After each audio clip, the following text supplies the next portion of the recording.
नमस्कार मित्रों, मैं हूं सत्या। स्वागत है आपका मेरे YouTube चैनल काली गुफा पे।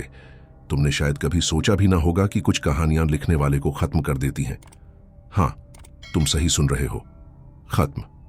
पूरी तरह से नहीं, बस इतना कि तुम्हारा नाम, तुम्हारी पहचान, तुम्हारी आवाज, सब कुछ पीछे छूट जाता है। तुम्हें एक निशान, मार्क की तरह किसी पुरानी दीवार पर टांग दिया जाता है ताकि आने वाला हर शख्स तुम्हें पढ़कर डर जाए। और यही निशान तुम्हारी आत्मा पर लगा वो गहरा दाग होता है जो तुम्हें उस जगह तक खींच लाता है जहां से वापसी सिर्फ एक भ्रम है। ये कहानी तुम्हें उस खामोशी के बारे में बताएगी जो तुम्हारे भीतर तब पैदा होती है जब दुनिया का सारा शोर अचानक थम जाए और तुम्हें सिर्फ एक ही आवाज सुनाई दे, तुम्हारे अपने अतीत की।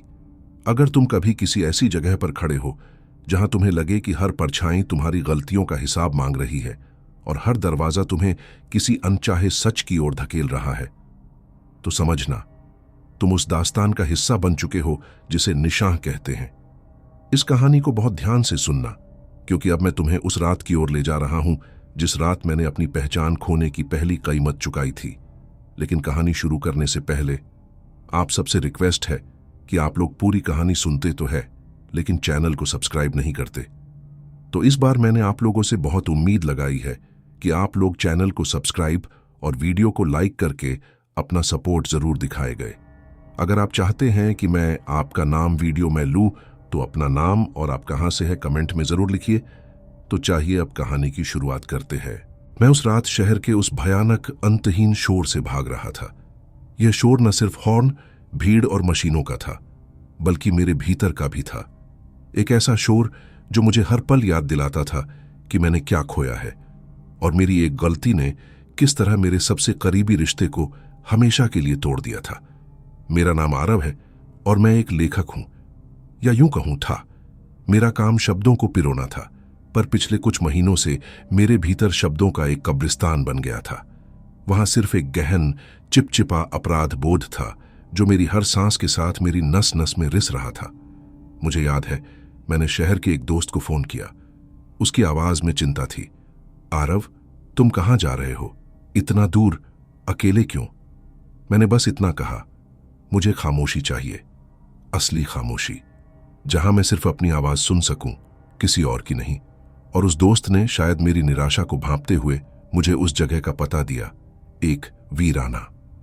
यह जगह शहर की चकाचौंध से सैकड़ों मील दूर थी, पहाड़ों और घने जंगल के बीच दबी हुई। एक ऐसी पुरानी, पुश्तैनी हवेली जो कई दशकों से खाली पड़ी थी। उस वीराने तक पहुंचना भी एक भयानक सफर था। मेरी पुरानी जीप टूटी फूटी सड़कों पर रेंग रही थी। जैसे जैसे मैं आगे बढ़ रहा था, पेड्डच और भी घने होते जा रहे थे और हरियाली की जगह कालिख लेती जा रही थी। सूरज की रोशनी भी पत्तों को भेद कर नीचे नहीं पहुंच पा रही थी। मुझे लगा जैसे मैं सिर्फ जगह से नहीं बल्कि समय से भी पीछे जा रहा हूं। गांव, जो हवेली से करीब 4 मील पहले था, एकदम खामोश था।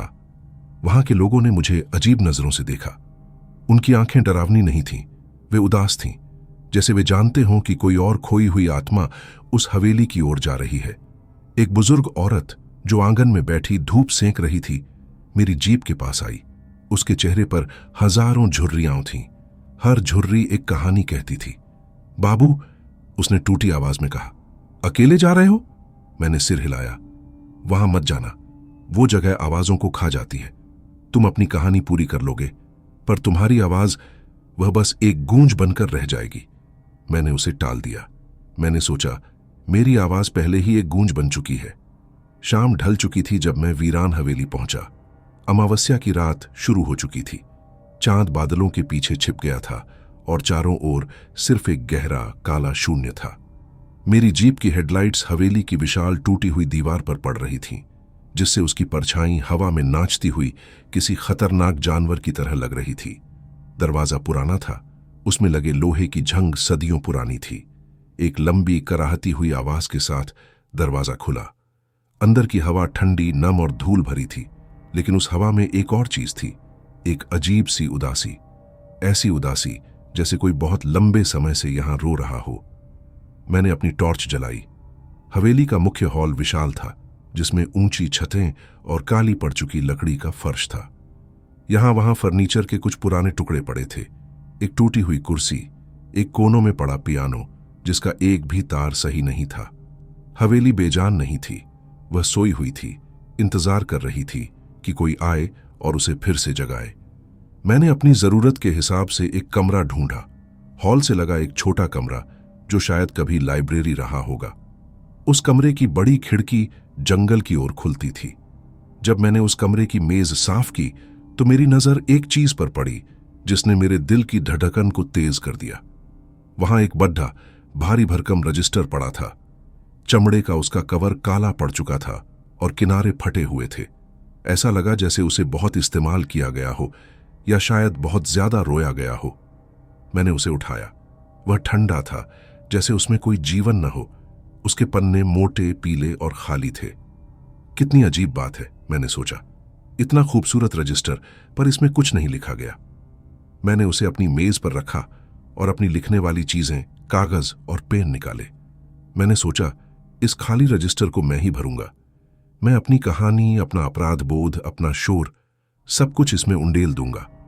रात बहुत गहरी थी। घड़ी की टिक टिक की आवाज भी इस चुप्पी में इतनी जोर से सुनाई दे रही थी कि वह असहनीय हो गई थी। मैंने खिड़की से बाहर देखा, सिर्फ अंधेरा और पेड़ों की टेरही मेरही परछाइयां जो किसी बेबस आत्मा की बाहें फैलाए हुए लग रहे थे। मैंने कलम उठाई। जैसे ही मेरी उंगलियां उस चमड़े के रजिस्टर को छूती, मुझे एक अजीब सा झटका लगा, जैसे रजिस्टर ने मेरे अंदर की सारी ऊर्जा खींच ली हो। मेरे हाथ कांपने लगे। मुझे लगा कि यह रजिस्टर मुझे कुछ लिखने की इजाजत नहीं दे रहा है, बल्कि मुझसे अपनी कहानी लिखने को कह रहा है। मैंने हिम्मत करके लिखना शुरू किया। मैंने अपने पात्र को रचने की कोशिश की, पर मेरे दिमाग में सिर्फ मेरी ही कहानी घूम रही थी। वह क्षण जब मैंने अपने दोस्त को धोखा दिया था। मैंने 4 लाइनें लिखीं और फिर अचानक मेरी कलम रुक गई। कमरे की खामोशी और गहरी हो गई थी। अब सिर्फ मैं, रजिस्टर और मेरे भीतर का अकेलापन बचा था। तभी मुझे आवाज सुनाई दी। ये किसी और की नहीं थी, ये मेरी ही आवाज थी, बहुत धीमी, एक फुसफुसाहट जो हवा में नहीं बल्कि सीधे मेरे कानों के पर्दे पर टकराई। आरव, मैंने तेजी से पलटकर देखा। कोई नहीं, कमरा बंद था। मैंने तुरंत टॉर्च उठाई और हर कोने में रोशनी डाली। अंधेरे के अलावा कुछ नहीं था। मैंने हंसकर खुद को समझाया, थकान है, नींद आ रही है। मैंने वापस बैठने की कोशिश की, पर मेरे कान अब और सतर्क हो चुके थे।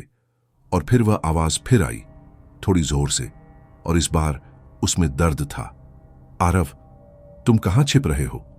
इस आवाज में एक अजीब सी गूंज थी। यह मेरे ही गले की आवाज थी, पर ऐसा लगा जैसे वह किसी कुएं की गहराई से आ रही हो, जैसे वह आवाज किसी ऐसी चीज की हो जिसे मैंने बहुत पहले जानबूझकर अपने दिल के किसी कोने में दफन कर दिया था। मैंने डरकर रजिस्टर को देखा। मेरा दिल धड़क रहा था। रजिस्टर का पहला पन्ना खुला था, जिस पर मैंने महज 4 लाइनें लिखी थीं, और उन 4 लाइनों के नीचे मैंने कुछ निशान देखे, स्याही के निशान, जो मेरी लिखी हुई लाइनें नहीं थे। वे हल्के थे, जैसे किसी ने उन्हें मिटाने की बहुत कोशिश की हो। मैंने टॉर्च और करीब की। वहां सिर्फ 2 शब्द लिखे थे, पुरानी सूखी स्याही से, वापस आओ। और उन 2 शब्दों के नीचे एक और शब्द जो मुझे चीखने पर मजबूर कर सकता था, अकेले। मैं जानता था, मैं अब सिर्फ इस हवेली का किराएदार नहीं था, मैं एक शिकार था। और यह रजिस्टर, ये मेरी कहानी का लेखक नहीं था, बल्कि मेरे अतीत का आईना था, जो अब मेरे नाम से मुझे बुला रहा था।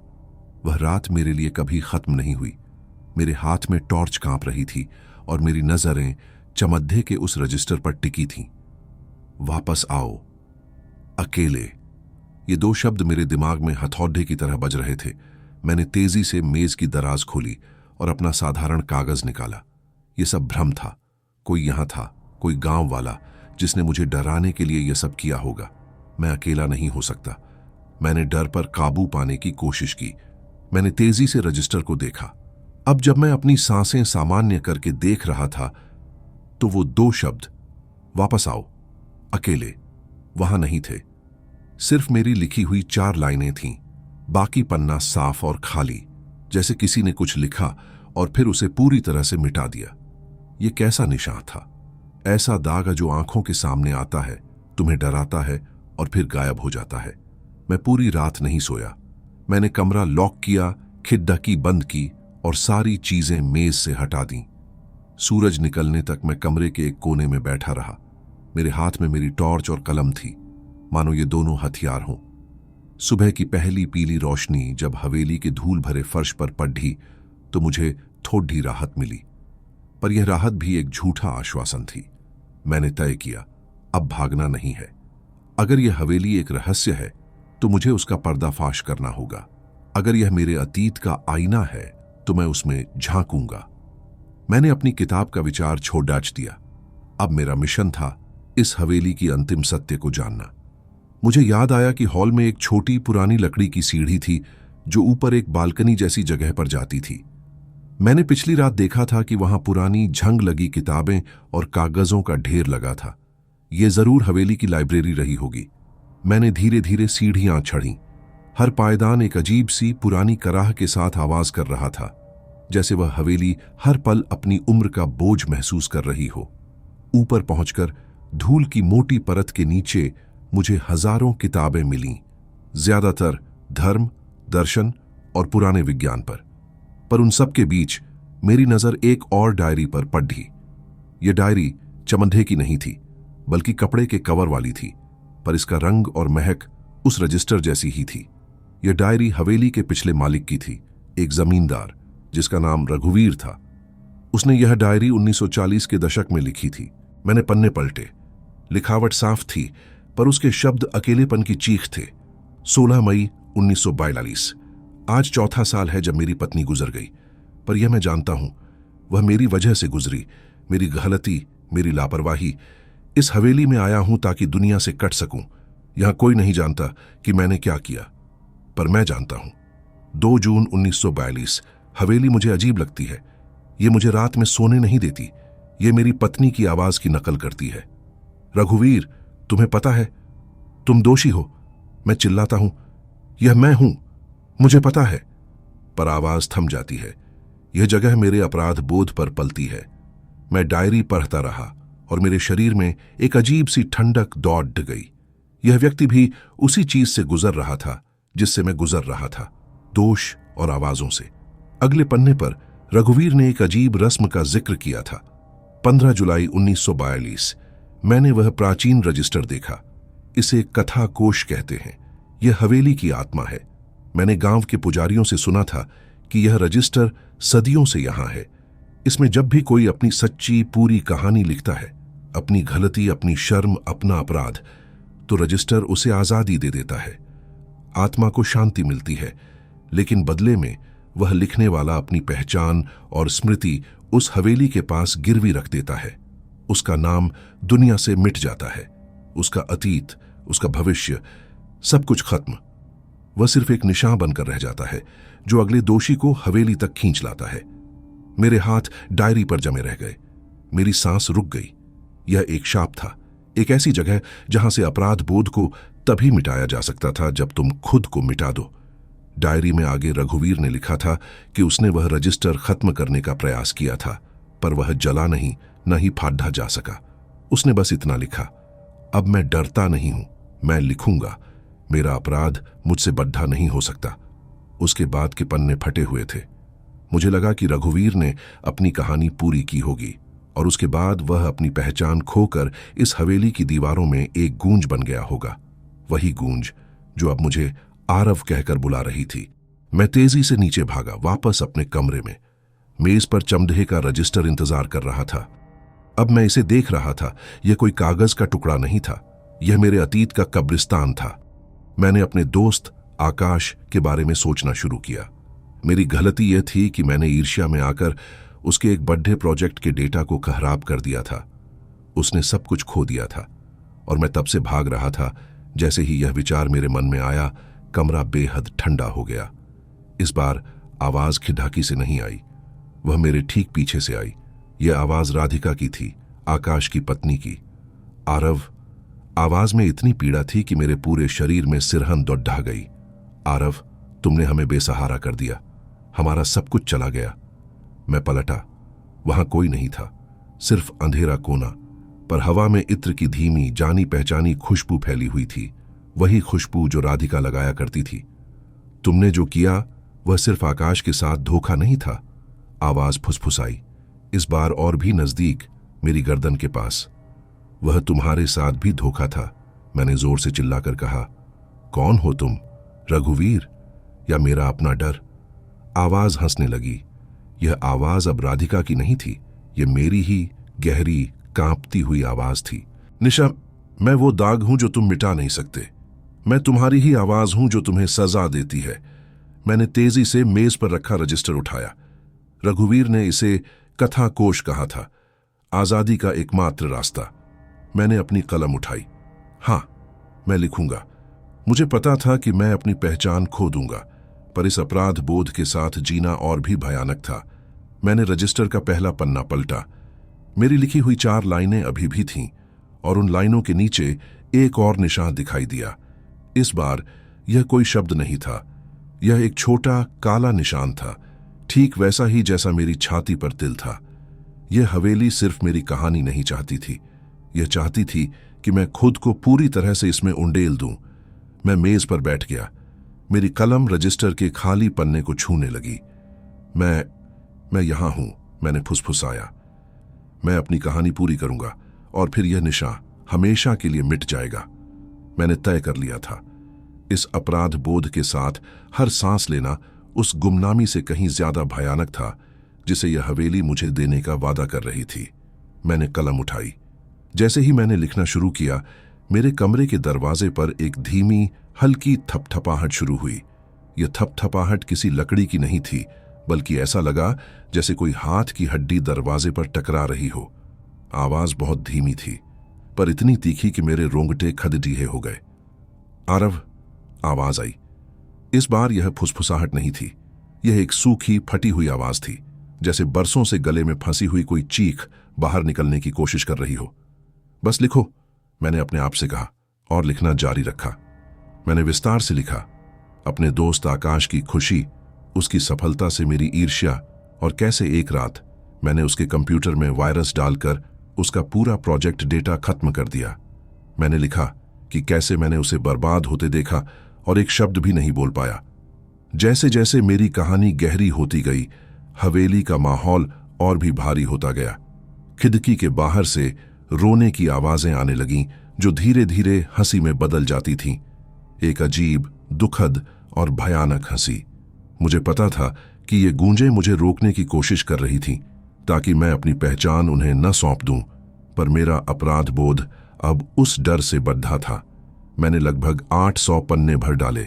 हर पन्ने पर मेरी गलती की परतें खुलती जा रही थीं।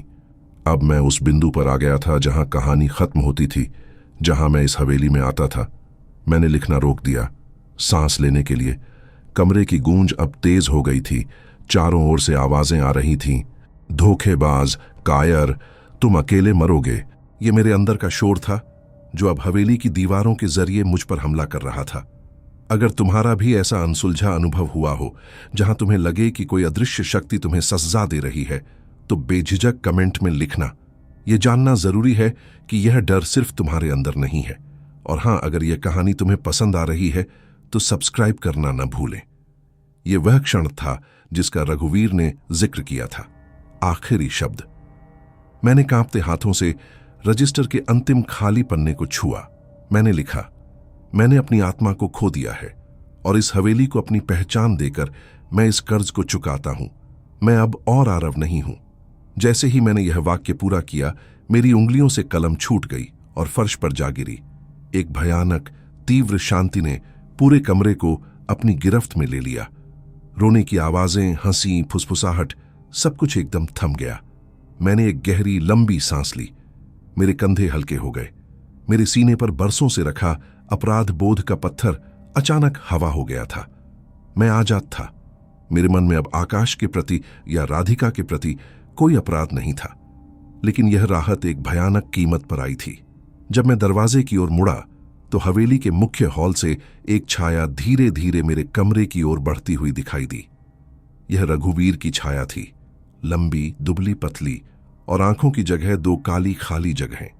वह हवा में तैरती हुई नहीं आ रही थी, बल्कि धीमे, घिसटते कूदमों से आ रही थी, जैसे कि उसका अस्तित्व अब केवल एक भारी परछाई भर हो। उसने न मुझे छुआ न कुछ कहा।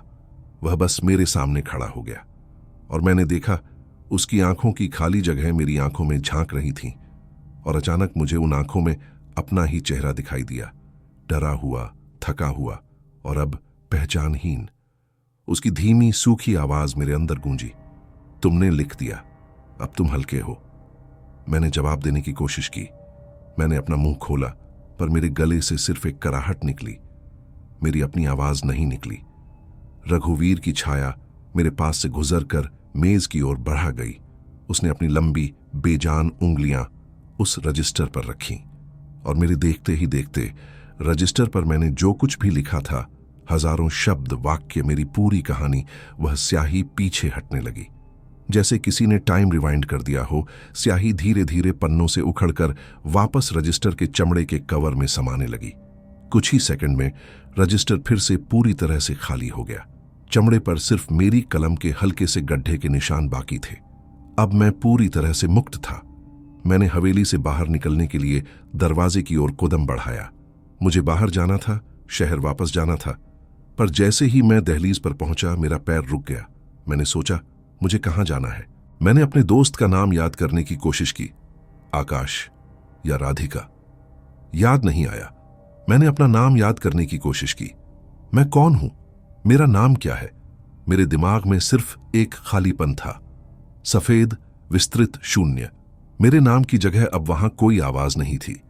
मैं भयभीत होकर मेज की ओर मुद्दा। वहां रघुवीर की छाया नहीं थी, सिर्फ चमड़े का वह खाली रजिस्टर पड़ा था। मैंने मेज की ओर जाने के लिए कदम बढ़ाया, पर इस बार मेरे कदमों से आवाज नहीं हुई। मैं फिसल कर नहीं चला, बल्कि मेरे शरीर ने हवा में घिसटना शुरू कर दिया। मैं एक साए की तरह चल रहा था। मैं रजिस्टर तक पहुंचा और उस पर झुक गया। मैंने देखा रजिस्टर के पहले पन्ने पर हल्की सूखी स्याही से एक नया निशान दिखाई दे रहा था। यह निशान किसी अक्षर का नहीं था, बल्कि मेरे सीने पर बने तिल जैसा था। और उस तिल के नीचे हवा में एक फुसफुसाहट गूंजने लगी। यह फुसफुसाहट मेरी अपनी थी, पर उसमें अब दर्द नहीं था, सिर्फ एक अनंत अकेलापन था। तुम कहां हो? मैं यहां हूं, मैं बहुत अकेला हूं, आओ। यह आवाज अब बाहर की दुनिया में अगले थके हुए, अपराध बोध से दबे हुए व्यक्ति को बुलाने के लिए तैयार थी। मैं अब रघुवीर की तरह ही इस हवेली का निशान बन चुका था, एक पहचानहीन गूंज। मेरा नाम, मेरी याददाश्त, मेरी कहानी, सब कुछ इस चमड़े के कवर में समा चुका था। मैं हमेशा यहीं रहूंगा, अकेले, इंतजार करते हुए कि कोई आए और मैं उसे पुकार सकूं। तो दोस्तों, ये थी आज की डरावनी कहानी। अगर आपको ये सफर सच में डर के साथ मजेदार लगा हो तो वीडियो को लाइक और चैनल को सब्सक्राइब जरूर करें।